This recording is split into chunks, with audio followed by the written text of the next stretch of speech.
Hello, and welcome to Red Letter. I'm Josh, and today we're talking about Jesus' words, which are in red letters.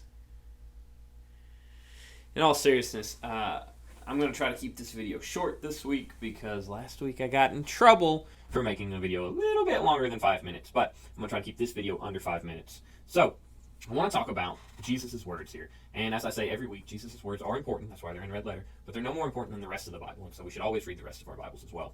If you have your Bibles, go ahead and be turning to Matthew chapter 10. We're going to be in verse 5. And we're going to kind of skip around a little bit. So the story here is Jesus sends out his 12 apostles. I'm going to read through this passage really quickly. And then I'm going to draw attention to a couple of verses and ask some questions about them. These 12 Jesus sent out, instructing them, "Go nowhere among the Gentiles, and enter no town of the Samaritans, but go rather to the lost sheep of the house of Israel, and proclaim as you go, saying, the kingdom of heaven is at hand. Heal the sick, raise the dead, cleanse lepers, cast out demons. You received without paying, give without paying. Acquire no gold, or silver, or copper for your belts, no bags for your journey, or 2 tunics, or sandals, or a staff, for the laborer deserves his food. And whatever town or village you enter, find out who is worthy in it, and stay there until you depart. As you enter the house, greet it, and if the house is worthy, let your peace come upon it.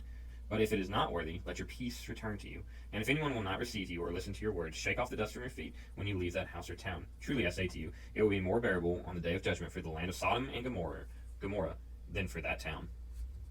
All right, so the verses that I want to talk about are these ones dealing with worthiness. Verses 11 and 12, 13-ish. "And whatever town or village you enter, find out who is worthy in it, and stay there until you depart."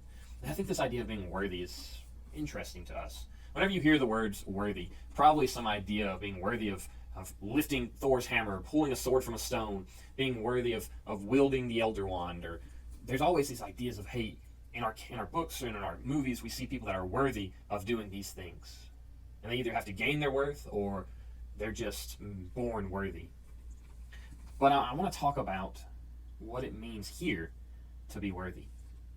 See, in Jesus' discussion here, someone find out who is worthy and stay there until you depart. As you enter the house, greet it. And if the house is worthy, let your peace come upon it. But if it is not worthy, let your peace return to you. In this instance, worthiness is connected to hospitality, to those that are willing to take you in.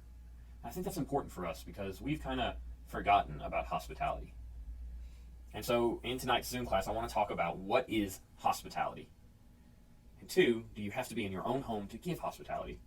Or is hospitality an attitude that you have that just flows out? So, as we're talking about the hostess with the mostest tonight, I really want to look at hospitality, especially dealing with this passage and how important it would be for someone to accept someone in. That's all the time we have since I am keeping it short. You're welcome. I really hope this passage opens up your eyes, maybe even opens up a whole new world.